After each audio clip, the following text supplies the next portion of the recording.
मित्रांनो, Franklin Roosevelt माहीत आहे का आपल्याला?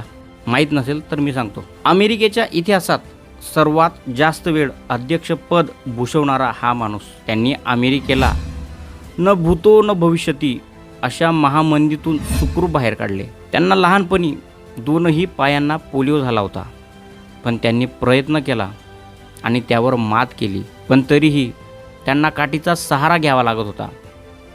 निवडणुकीत विरोधक पण त्यांच्यावर आरोप करायचे की हा माणूस स्वतःच्या पायावर उभा राहू शकत नाही, हा देशाला काय उभं करणार. रूझवेल्टसुद्धा पार्टी मीटिंगमध्ये बसल्यावर कधीकधी सहकाऱ्यांशी चर्चा करताना या विषयावर शंकित राहायचे.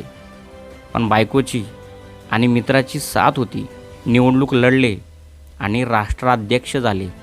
सलग 4 वेळा महासत्तेचे अध्यक्षपद राहिले म्हणजे सोपं नाही बरं का. त्यामुळे ते अमेरिकेच्या इतिहासात अजरामर झाले. हे सर्व सांगण्याचा उद्देश फक्त एकच: स्वतःमध्ये न्यूनगंड बाळगू नका, स्वतःच्या कमकुवत बाबींकडे लक्ष देऊ नका, स्वतःच्या कार्यक्षमतेवर कधीच शंका घेऊ नका, जोडीदारावर, मित्रांवर नेहमी विश्वास ठेवा. मित्रांनो, एक गोष्ट नेहमी लक्षात ठेवा: इतिहास तुमच्यासाठी पाणी राखून ठेवतो, फक्त ती अजरामर होतील यासाठी आपण प्रयत्नशील राहायला हवं.